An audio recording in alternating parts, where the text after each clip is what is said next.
That's it. Okay.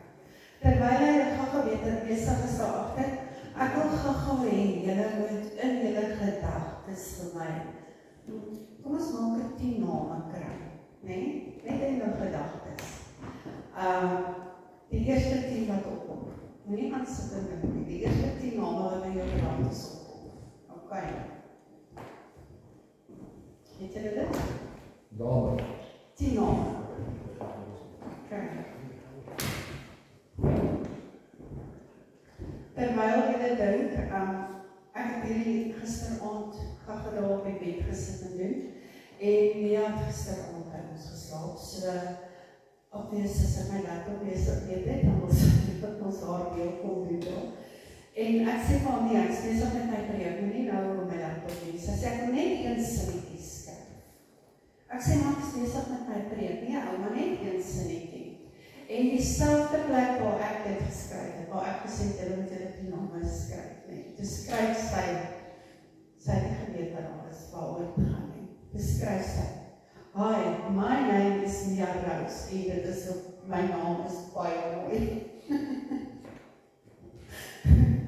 So sy het nie geweet waar dit gaan nie, so sy is definitief ingesluit met die volgende, okay. Ek wil hê julle vir my Filemon 1 vers 3 lees. Kan jy nie? Okay. So julle kan dit in julle gedagtes staan saam met my sê. Okay. Vir daardie name wat julle gekry het en vir jouself. Sorry, wat is dit vers? Filemon vers 3.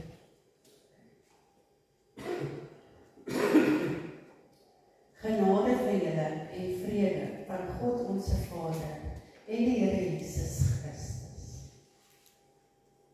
Amen. Okay, so, wat julle nou gedoen het met daai 10 name en julle het hierdie saam opgesê, julle het sopas genade oor hulle lewe uitgespreek en julle het sopas vrede oor hulle lewe uitgespreek. En wat jy daarbo doen, gaan die preek uitkom, kom jy af aarde toe. En dit word gaan gedoen. Okay. So. Ek gaan my preek 'n bietjie moet draai.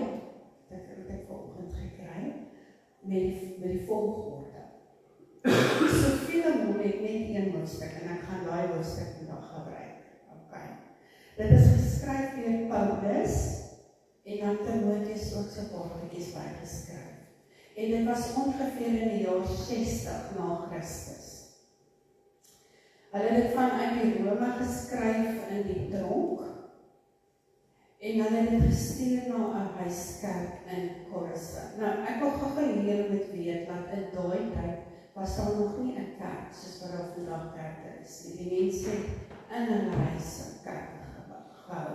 En dan, as jy nou verder wil gaan, ek het nie so ver gegaan nie, want ek wil nie te lank aan 'n ding werk nie. Maar in die Openbaring is daar briewe geskryf aan 7 gemeentes. So as jy belangstel kan jy gaan lees oor wat het die Here gesê oor die gemeente in Kolosse en jy kan gaan sien wat het die Here gesê oor die gemeente in Efese, want hierdie twee is in hierdie een hoofstuk betrokke. Goed, die tema wat ek hier het, daar's 2. Die een is vergifnis van slawerny en die ander een is oor 'n verhouding tussen werkgewers en werknemers. Nou, of julle dit nou wil weet of nie, as jy vir 'n werknemer werk, is jy sy slaaf. Jy moet doen wat hy vir jou vertel te doen. Het jy keuse? Nee, want anders kry jy nie by die einde van die maand nie. Nee. Goed, as werknemer moes Onesimus, dit was die slaaf, vir Filemon vergewe. En as 'n werkgewer moes Filemon sy wegloopslaaf Onesimus vergewe. En dit is belangrik om te weet dat jy kan nie vergewe as jy nie genade kan bewys nie. En jy kan nie genade aan ander mense bewys as jy nie genade in die eerste plek gekry het. Amen. Onthou julle my heel eerste preek wat ek gedoen het, dit gaan oor name en betekenisse. So, Onesimus, dit is die slaaf se naam, beteken bruikbaar of winsgewend. Maar as 'n slaaf was hy alles behalwe gewees. Hoewel, later het hy sy naam gestand gedoen. En hy was bruikbaar in die evangelie. Filemon beteken vriendelik of liefdevol. En dit is op daardie karaktertrekke wat Paulus sinds deur my preek baie opstaat gemaak het in die brief wat hy geskryf het. Want dit het nie net sy naam nie, maar ook sy karakter. En dit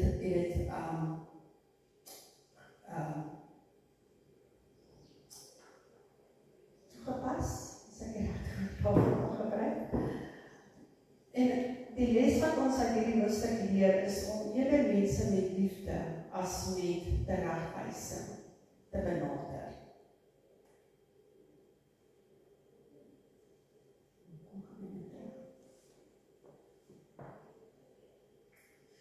En dan iets om te onthou, dat jy dit net op julle gesê het, Marisie, alles wat ons hier doen, alles wat hier gebeur, het 'n invloed in die geestelike realiteit. Dan, alles wat daar gebeur, skuif dinge onder. Sien julle daai sirkel, hy maak vol, die hele tyd, van die oggend tot die aand, oor en oor. Nou goed, Paulus skryf nie hierdie brief baalspelerig nie. En hy was in die tronk, nie omdat hy gesteel het, of gemoor het nie, hy was in die tronk gewees omdat hy een ding gedoen het. Hy het sonde uitgewys. Sonde hou nie daarvan om uitgewys te word nie. Dit wil voortgaan, rustig in sy bestaan. Niemand mag niks sê nie. Ek wil net dit gaan doen. As julle hierdie week gekyk na die kommissie daar op die TV, waar die kommissiecommisarisse en ministers en almal gevraag is, want almal het iewers geraamd in die kas en hulle wil daai geraamtes oopmaak en hulle probeer hulle bes om daai kasdeur te tel. Maar die vraag wat gevra word is hulle wil daai kasdeur net oopgeskuif hê. Okay. Nou wat jy in die donker doen, gaan in die lig. Dit is jy kan nie dink net wat vir mense blind maak, net wat jy doen nie. Dit gaan geopenbaar word. Ek het altyd die voorbeeld gebruik van die grens waar jy in die donker wees sigaret nog aansteek nie. Want daai lig maak die donker lig en almal kan sien waar jy is, so jy raak kyk. Okay. Maar dan ook die lig wil nie verdoof word nie. Het jy nog die kersjes gesien van verjaarsdag en dan blaas hulle dood en dan kom die vlammetjie op. En dan blaas en daai vlammetjie wil net niks weet van doodgaan nie. So, daai lig word nie sommer net verdoof nie. En dit is die rede hoekom Paulus in die tronk beland het. So ons, het vanoggend met sonnaskoolletjie gesing, een geweet wat ek kan leer nie? Maar daar was ander liedjie wat ook by my opgekom het terwyl ek dit gekry het. En dit is helder skyn ons lig vir die nasies. En laat ons skyn vir Jesus met 'n helder glans, want hoe klein ons ook al mag wees, is daar iewers vir ons 'n klein hoekie waarin ons kan skyn van 'n mense. Deur hierdie wat ons vanoggend gespreek het oor alle mense, genade en vrede, raak Paulus dadelik die gees van Filemon aan. Hy praat nie liggaamlik met hom, hy praat met sy gees. Okay. Die groepie mense wat genoem word, is almal wedergebore kinders van God. Hulle moes egter nog 'n pad stap op die leerskool. So, hulle was nie perfekte mense, die oortole tot bekering gekom het nie. En daai tyd was status, omdat julle 2 weke terug gesê, status was baie belangrik geweest in daardie tyd. En watter een van die 3 groepe het geval het. En die mense wat onder was die mense wat slawe was. En hulle was die meeste van die nasie. So, slegs die middelklas en hoërklas het eintlik aan gemeentes behoort. Want slawe was nie op sigself as mense gereken nie. Nou gebed, hy sê so, as ek dit net gaan lees, ek dank my God altyd wanneer ek aan jou my gebede dink. Nee? Nou gebed bring jou naby aan die Here. En jy kan vir hom oor enigiets sê. Nou, gebed is ons gesprek. Nee? Ek wil gou vir julle getuienis deel, as ek mag. tye dit die selfone net uitgekom het, dat mense kontrak het. En dan het ons sekere hoeveelheid minute gekry, en ons het 'n sekere hoeveelheid SMS'e gekry. Okay. So, daardie jaar, dis die eerste jaar wat jy ons nou weer met mense kontak maak, wat 'n bietjie goedkoper was, en nie hoef te ry nie. So al hierdie verlore mense wat nou nommers julle skrik vir jou deurgestuur het, kom Kersfees in die jaar. En julle weet nie, is ons so teen aan mekaar. So daai Kersboodskapies gaan uit. En ek praat van bietjie nie, ek praat van baie, ek het groot familie. En ek stuur daai boodskapies uit. Nuwe jaar kom, eerste, en al daai boodskapies gaan uit. Weer geruik op mense. So, en daai tyd het nie gegaan soos nou met top-up nie. Net as jy klaar is met jou hoeveelheid, het die res op jou rekening gekom. So toe daai rekening kom vir Januarie maand, vir Kersfees se tyd. Nou praat ek nie eers van Januarie, eers vir Januarie wat die einde van die jaar gaan kom nie. Ek praat net van die wat gekom het van Kersfees, soos daai sky high. Ek skrik my flou toe ek kon kry, geen kry oorval, want waar gaan hierdie goeders, waar kom dit nou vandaan, nie daar 'n fout gemaak. Maar die ding van daai rekening is, hulle het 'n invoice by, 'n detailed invoice, wat vir jou presies sê, hoeveel minute jy nie gebel het, en hoeveel SMS'e jy kom toegestuur. Okay, so, al die bewys is daar. En dit is nag. En dan dink ek by myself, volgende maand gaan ons weer gaan. Want ek kan nie die boodskap wat ek weer gestuur het. Ek het net daar dat ons besluit nooit weer nie. Ek is sommer goed op my plek gesit. Jy gaan nie weer verkeerde mense. Nou, dit is omdat Kersfees, dat is die enige tyd dat ons al die mense ons afwis. Nee, en ons het as 'n familie, altyd die hele familie saam gekuier op Kersfees. En toe ons nou allemaal verskillende plekke toe trek, ons groot is en dan nie meer kontak is tussen jou se niggies nie, toe, het is amper 'n leemte wat jy het. So toe die selfoon uitkom, is dit 'n maklike manier om weer met hulle in kontak te kom. So ons het nie aan die geld gedink, ongelukkig daaroor in die begin. So, toe kom Facebook uit. Die manier om met 'n familie kan kontak maak. Maar hulle gebruik data. En toe kom ek sit uit, 1 cent. En jy kan met al die mense praat. Maar dit het ook nie lang gegaan nie. Hulle kan dus nou WhatsApp. So ons kan nou boodskappe heen en weer van mekaar stuur. So dit is nie baie groot rekening aan die einde van die maand nie. En jy kan groepe maak en jy kan een keer 'n ding as iets gebeur, kan jy dit vir al die groepe, al die mense op die groep stuur. Terwyl dit nou geskied en oorlede is, dus daar's 2 groepe, maar die een was sommer dadelik vol en toe moet hulle 'n tweede groep oopmaak. So, dis die lekker van WhatsApp. En jy kan bel op WhatsApp, as jy nie airtime het nie, en jy kan WhatsApp data gebruik. Want dit is deel van jou WhatsApp bundle wat jy kry. En dan kan jy ook, as jy nog na iemand se gesig jou kan jy gou video call. So, maar nou, wat ek wil sê nie, en ek wil net weer trek na die geestelike reality nie, in die Ou Testament het God met mense gepraat deur priesters en profete. So jy moet terug die oggend klaar maak om 'n profeet te gaan sien of 'n priester te gaan sien, en dan moet jy hom gaan vertel, en dan moet hy by God gaan hoor, en dan moet jy terugkry, so dit was 'n langdradig. Dis nie net soos, Here, wat is die antwoord hierop nie? Hulle moes geraadpleeg word. En ek dink dan sommer vinnig aan toe Dawid, dit was nie Dawid, dit was Saul. Toe die profeet nie betyds is by Saul nie, toe wil hy sommer self die offer aan jou doen, en sy straf was groot daarvoor, omdat hy ongeduldig was. So, en dan was dit afhangende ook van die koning se houding teenoor die Here, wat die profete en die priesters sou sê. Want as die koning nie die Here gedien het nie, dan het hy afgode in die tempel ingebring, en voordat jy weet, kry jy valse profete en valse priesters, wat vir jou info wil gee. En dit gaan net oor selfverryking en geld wat hulle daaruit kan kry. En ek had ook al mense saam te doen. En toe hy sterf, toe sê die Here, ek nou gaan ons gaan praat. So hy kan die gordyn ons van dood, stuur het af onder toe, en hy maak die kommunikasie oop.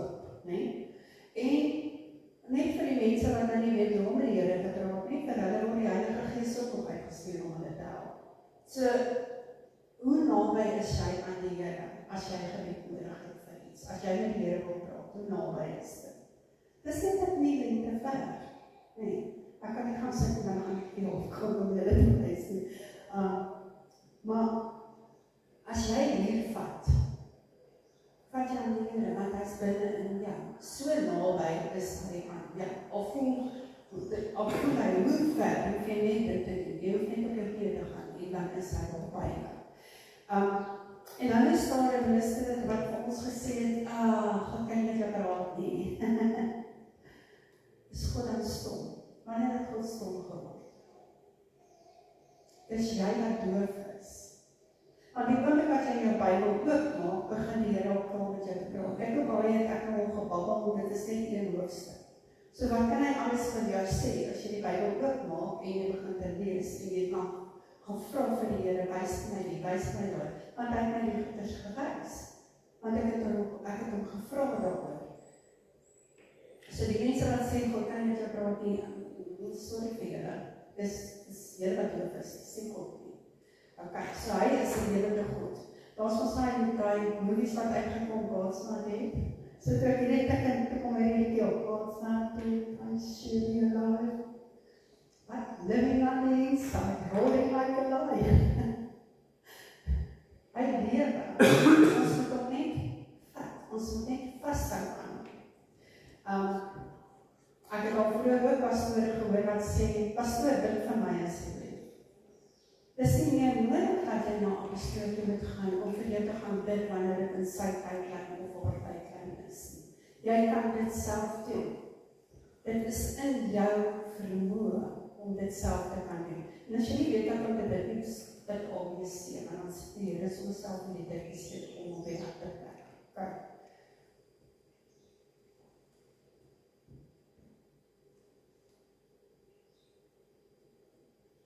God sê mense raak. Paulus gebruik nie vleitaal wanneer hy met Filemon praat nie. Hy noem feite op. Hy maak staat op 'n koninkryk karakter van Filemon. En hy beroep hom om te doen wat sy naam beteken. Hy gaan staan in die gap vir Onesimus, omdat hy dat vergewe. Hy versoek, hy eis. Wat sal gebeur as hy geëis het? Dit sal nie opstand veroorsaak.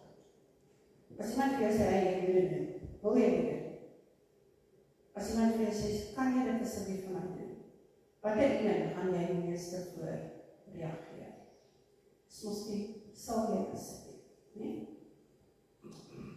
En dan blyk hy eerder op sy gewete. In plaas van om te sê, ek is apostel, ek is oud, ek sit in die gevangenis terwille van Jesus, blyk hy eerder en hy sê, laat die liefde asseblief manifesteer. Jou gewete word gelei deur die Heilige Gees. Die vraag is of jy daarna sal luister. Nuwe verhoudings word gemaak wanneer Jesus koning is. Selfs in die tronk begin Paulus daar in sy omstandighede. Plaas van te sê, ek is nou in die tronk, kyk arme ek, besluit hy, is nou baie mense, ek kan nou net gaan en mense na die Here te lei, wat hy gedoen het, nee? Iemand het eendag gesê, jy moet so warm wees vir die Here, dat wanneer jy wakker word in die oggend met die duiwel sê, nou, sy op. Ja. Omdat jy besig is om die Here se koninkryk uit te brei. Nou, oor die wegloop slaaf, nie meer as 'n slaaf ontvang word, maar as 'n broer. Jesus maak slaaf en baas broers. Liefde is die nuwe maatstaf, nie meer jou status nie. Daar's nuwe reëls en beginsels. Die grense word tussen mense afgebreek. Daar's 'n gedeelte in die Bybel wat sê, daar's nie meer 'n Jood en 'n Griek, 'n slaaf of 'n baas nie, ook nie 'n man of 'n vrou nie, hulle is almal gelyk voor die Here. As 'n slaaf het hy gerebelleer, maar as 'n verloste wedergeborene het sy prioriteite geskuif. As hy nie weggeloop het nie, sou hy nooit die geleentheid gehad het om sy ewigheid te verander nie. Dis het hy ontsnap en gesteel by ontsnap is, en toe hy 'n kans gekry om sy ewigheid te verander.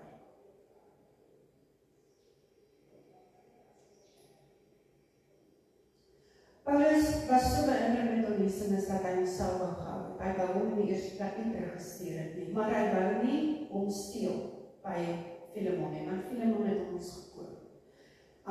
Slawe was eiendom, dit was nie mense gewees nie. Kan jy die storie van Josef onthou? As hy 'n slaaf verkoop, was dit sy wil. Dit was nie sy wil nie. Hy het nie 'n sê in die saak gehad nie. En toe die eienaar hom gekoop het, het hy sê gehad wat hy wil doen. Hy het nie. Hy moes gedoen het wat die baas vir hom gesê het om te doen. En ek wonder of hulle ooit geld gekry het daarvoor. Nou, Onesimus was in sy diens gewees. Hy het die briewe wat hy geskryf het hy en Tychicus gaan aflewer by die verskillende gemeentes. Nou, wanneer hulle mense gevang het vir slawe, het hulle ontvoer en dan het hulle mense handel, koop hulle op die mark. Dan as iemand hom gekoop het, moes hy sy eie wolverstand en emosies op sy skuif, want hy kon nie meer doen dat hy of dink wat hy kan nie. En hy moes hom onderwerp aan sy baas. Om hulle te breek, dan word hulle fisies aangeraak, as hulle nie doen wat hulle aangesê word om te doen nie. En so word hulle gees geleer. So hulle siel word geleer, hulle gees word geleer, en wat volg is 'n willose liggaam, net om te gaan doen whatever gedoen moet word, so dat hy nie gekastei moet word nie. En dan word hulle so zombies, wat hulle masters moet ryk maak en as 'n slaaf geleer het, sorry, ek kan kyk 'n bietjie weg.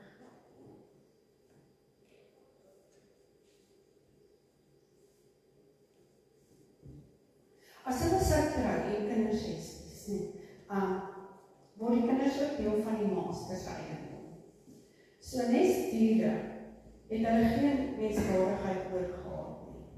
En die baas het reg geword met slawe se kinders, want hy meer slawe in sy diens gehad. So in sy status het hy opgeskuif in die hiërargie. En dan die wreedheid van die straf wat hulle gekry het as hulle werk nie gedoen het, die was onmenslik. As hulle getrou het en hulle kinders ook, dan sal die eienaar se kinders skool toe gaan, opstaan en oggend net aangaan met hulle lewens en die slawe kinders moes dan leer om te werk. So hulle het nie regtig 'n kinderlewe ook gehad nie. As 'n slaaf gesteel het, het hulle dit eenmaal gekap. En dan as daar mense gekuier is, hulle het baie groepsdruk gekry.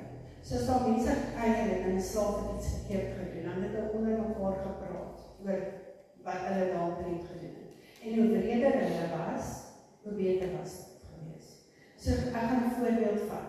Sê nou maar 'n slavin het sy een natkol op 'n vloer gesien en nie daar het skoon gemaak nie.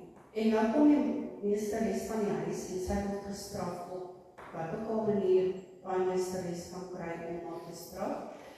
Nou kuier hulle almal saam en dan word daar gepraat oor wat sy gedoen het. So nou gaan die kuiergaste na hulle huis toe en een van hulle slawe los per ongeluk en haar gooi op die vloer. Baie het dit gedoen, so ek gaan dieselfde doen. Dit is die lewe wat hulle gehad het as slawe. En dan hoe erger die straf was nie, hoe meer was hulle natuurlike begeerte gewis om te probeer vlug. Maar groepdruk was groot om te maak dat slawe wat vlug doodgemaak moet word. Sodat die ander slawe nie kan sien, ek hierdie het dit maklik gekry, so nou gaan die slawe probeer om te ontsnap nie. Hulle het letterlik druk op mekaar gesit om hulle slawe te straf. En dit is hoekom Paulus die brief geskryf het aan Filemon, om te sê, asseblief, wees ongenadig, nee? Want die groep waarin Filemon sou beweeg het, sy groepdruk op hom uitgeoefen het om op te tree. Paulus het al reeds eerder sy gees na sy vlees aangespreek met die roep van sy brief. Hy het as 'n ware die hele gemeente opgeroep as kinders van God en hulle gesindheid om eerder bo-natuurlik op te tree as om die natuurlike ding te doen. En hy sê vir hom, ek dwing jou nie met dit nie. Ek behandel jou nie soos 'n slaaf nie, maar uit vrye keuse wat slawe nie het nie. Nou wil ek gou julle met God se plan sien wat hier gebeur. Terwyl Filemon sy planne gehad het om huis vol slawe te hê en Onesimus planne gehad het om die pad te vat om te probeer ontsnap daarvan, het God 'n ander plan in gedagte gehad. My ouma het altyd gesê, die mens wil maar God beskik. Filemon moet leer om die mens agter die slaaf raak te sien. As 'n slaaf moes Onesimus geestelik groei om die beste gesindheid aan te leer. En dit sou net kon gebeur as hy gevlug het en Paulus ontmoet het. Ek wil hê julle moet hierdie sien as God se naam. Partykeer gebeur dit dat ons kyk maar na dinge in die natuurlike realiteit en ons verstaan nie die geestelike gebeurtenisse daar agter nie. Hy is nou nie meer net 'n gedwonge slaaf nie. Hy is nou 'n verbeterde getroude slaaf.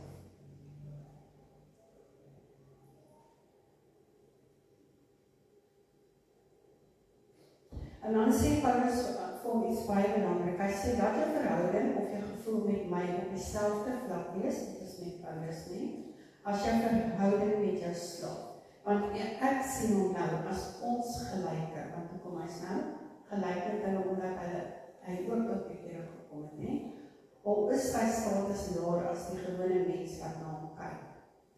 Hy neem wel die frustrasie in gedagte wat hy gehad het toe hy ontsnap het, want hy het nie ingesteel ook, want hy sê daarso, ek persoonlik sal jou vergoed vir alles wat hy van jou gevat het.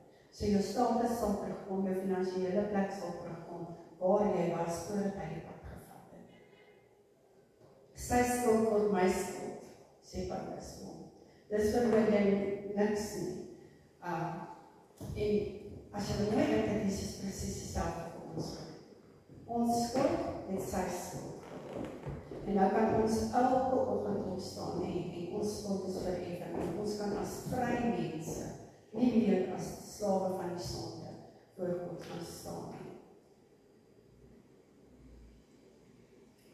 En dan sê Paulus vir hom iets, hy sê vir hom, of hy sê dit nie enigheid nie, hy sinspeel daarop.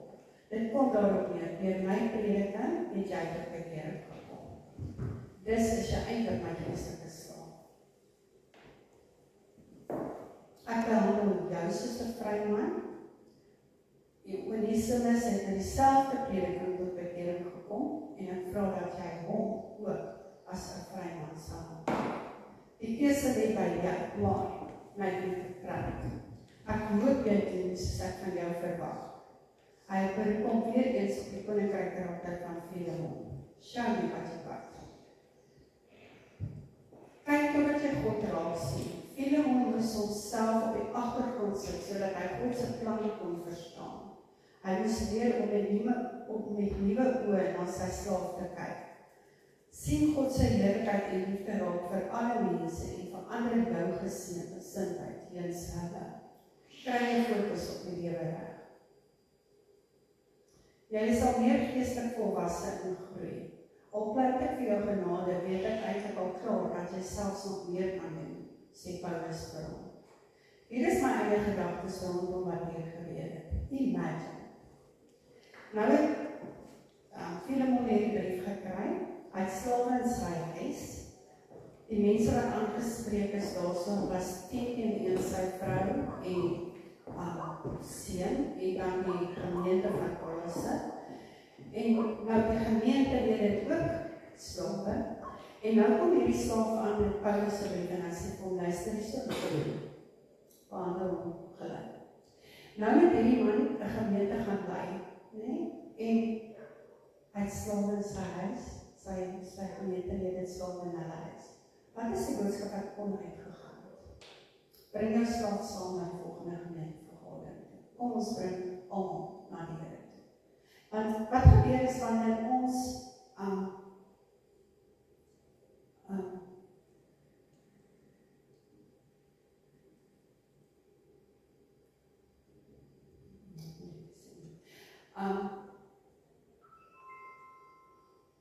Paulus noem nog 'n paar name aan, skus ek kan nou nie my lyn kry, ek het nie geskryf nie.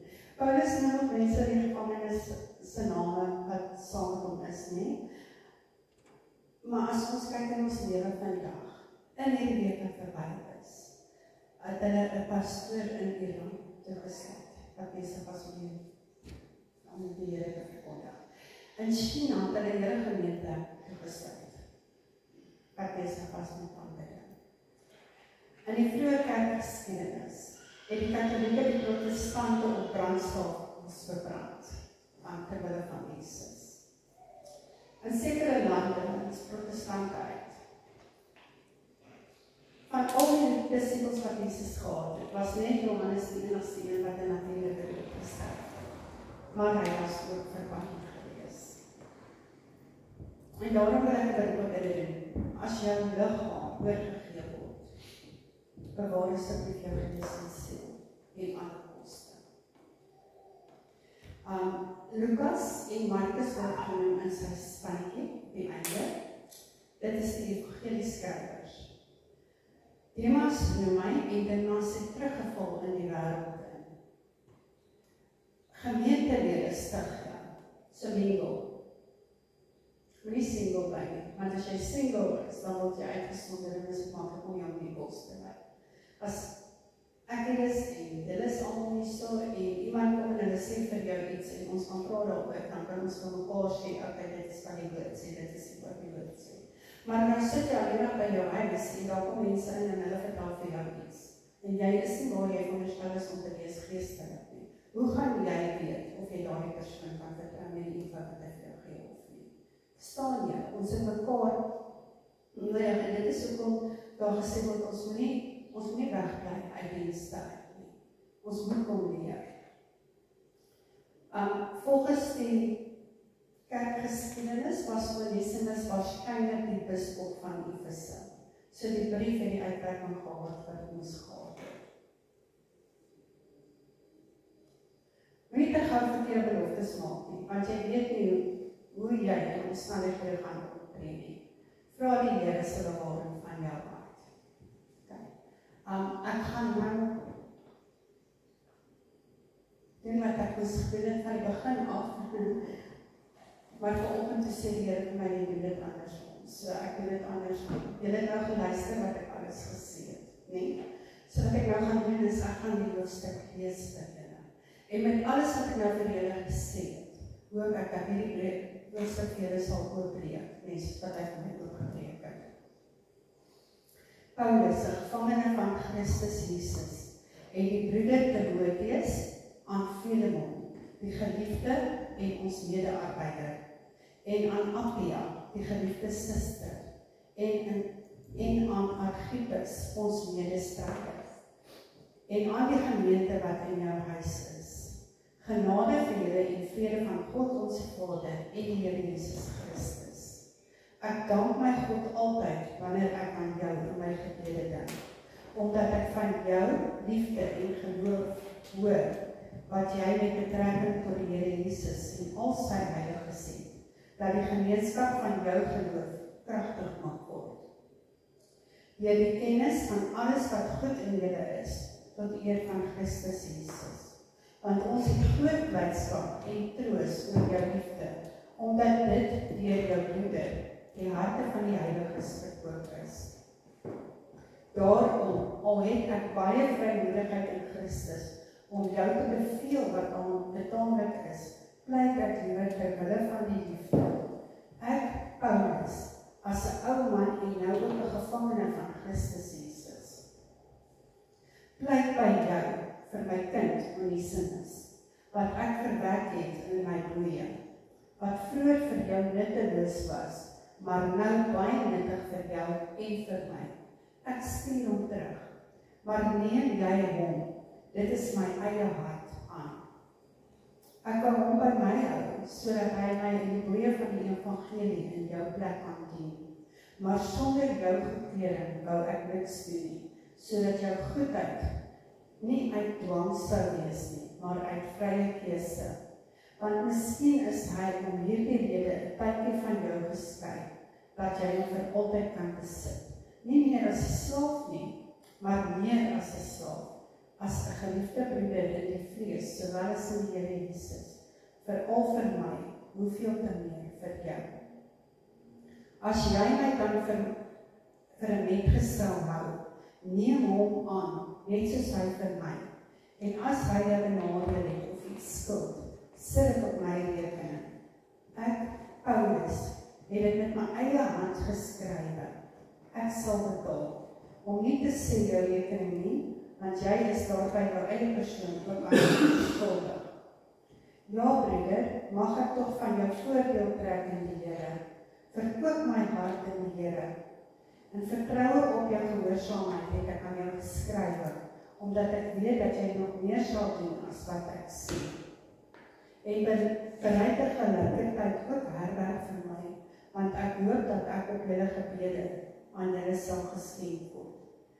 Epaphras, my medegeloofige in Christus Jesus, groet jou. Ook Markus, Aristarchus, Demas en Lukas, my mede-arbeiders. Die genade van die Here Christus sy met julle gees. Amen.